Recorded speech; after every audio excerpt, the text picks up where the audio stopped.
ସାଙ୍ଗମାନେ ଆଜି ମୋ ସିନ୍ଦୁରର ଅଧିକାର ଦେଖନ୍ତୁ। ମୁକ୍ତି କୁହେ, ଯିଏ ତମକୁ ଜବ୍ ଦେଇଛନ୍ତି, ଯିଏ ତମ ଭଲରେ ମନ୍ଦିରେ ତମ ସାଥିରେ ଠିଆ ହେଉଛନ୍ତି, ତାଙ୍କୁ ତମେ ଆଉ କାହା ସହିତ ଯୋଡୁଛ? ତମମାନଙ୍କୁ ଏସବୁ ଭଲ ଲାଗୁଛି? ତମେମାନେ ତାଙ୍କର ମଜା କାହିଁକି ଉଡଉଛ? ନତାଶା କୁହେ, ଓ କମନ୍ ମୁକ୍ତି, ତମର ସେ ଡାଉନ୍ ମାର୍କେଟ ବାଲା ଜ୍ଞାନ ଏଠି ଦିଅନି। ମୁକ୍ତି କୁହେ, ଜ୍ଞାନ ନୁହେଁ, ଶିଷ୍ଟାଚାର। କୁକୁର ପାଗଳ ହେଇଗଲେ ତାକୁ କେମିତି କାବୁ କରାଯାଏ, ଆଉ ମଣିଷ ନିଜ ଶିଷ୍ଟାଚାର ଭୁଲିଗଲେ ତାକୁ କେମିତି ଶିଖେଇବାକୁ ପଡ଼େ, ସେଇଟା ମୋତେ ବେଶ ଭଲ ଭାବରେ ଜଣା। ଆଉ ନତାଶା ଜୋରସେ ରାଗିକି କୁହେ, ହେ ୟୁ, ତୁ ମୋତେ। ମୁକ୍ତି କୁହେ, ବେଶୀ ପାଟି କରିବା ଦରକାର ନାହିଁ, ଆଉ ଭାଇଲେଣ୍ଟ ହେବା ବି ଦରକାର ନାହିଁ। ସବୁ କାମ କୁଲରେ ବି ହ୍ୟାଣ୍ଡେଲ କରିପାରିବ। ତମେ ମୋତେ ପ୍ରତିଯୋଗିତା ପାଇଁ କହିଛ, ମୁଁ ମୋ ରୁଲ୍ ଅନୁସାରେ ଯାଉଛି, ହେଲେ ତମେ ଭୁଲ କରୁଛ। କ'ଣ ପାଇଁ? ହଁ, ତମେ କ'ଣ ପାଇଁ ମୋ ନାଁ ସହିତ ଏଡି ସାର୍ଙ୍କ ନାଁ ଯୋଡ଼ିକି ଖରାପ କରିବାକୁ ଚାହୁଁଛ?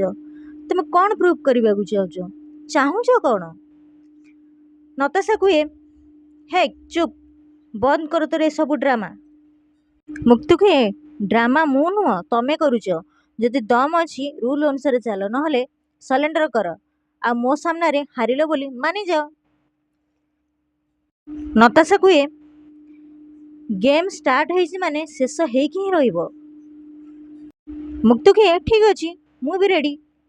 ନତାଶା କୁହେ, ମୋତେ ଗଜିଆଡ଼ର ପ୍ରୋଜେକ୍ଟ ଫାଇଲ୍ ଦରକାର। ଶୁଣିଲେ ଗୋଟେ କଥା ତୋତେ ବହୁତ ଖରାପ ଲାଗିବ, ହେଲେ କହିଦେଲେ ମନକୁ ହାଲକା ଲାଗିବ। ଏ ଫାଇଲ୍ ପାଇଁ ଏଡି ତୋତେ ଫୋନ୍ କରିବାକୁ ଯାଉଥିଲେ, ହେଲେ ଠିକ୍ ଟାଇମ୍ରେ ତାଙ୍କ ମୁଡ୍ ଅଫ୍ କରିଦେଲେ। କେଜାଣି କ'ଣ ହେଲା, ଏଡି ସେଠିକି ଫାଇଲ୍ ନେଇକି ଯିବା ପାଇଁ ମୋତେ ପଠେଇଛନ୍ତି। ଆଉ ନତାଶାର ଏସବୁ କଥା ଶୁଣି ମୁକ୍ତି ବହୁତ ଜୋରସେ ରାଗିଯାଏ।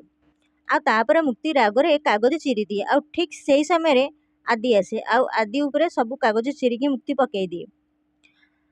ଆଉ ମୁକ୍ତି ଆଦିକୁ ଦେଖେ, ଆଉ ଆଦିକୁ ଦେଖି ମୁକ୍ତି ବହୁତ ଡରିଯାଏ, ଆଉ ଚେୟାରରୁ ପଡ଼ିଯାଏ, ଆଉ ଆଦି ମୁକ୍ତିକୁ ଧରି ନିଏ। ସାଙ୍ଗମାନେ, ଆପଣମାନେ ଯଦି ମୋ ଚ୍ୟାନେଲରେ ନୂଆ ଅଛନ୍ତି ତାହେଲେ ମୋ ଚ୍ୟାନେଲକୁ ସବସ୍କ୍ରାଇବ୍ କରିଦିଅନ୍ତୁ, ଆଉ ଛୋଟିଆ ଲାଇକ୍ଟିଏ କରିଦିଅନ୍ତୁ, କାହିଁକିନା ମୁଁ ଏଇଭଳି ଭିଡ଼ିଓ ଆପଣମାନଙ୍କ ପାଇଁ ସବୁଦିନ ଆଣିଦେବି। ଜୟ ଜଗନ୍ନାଥ।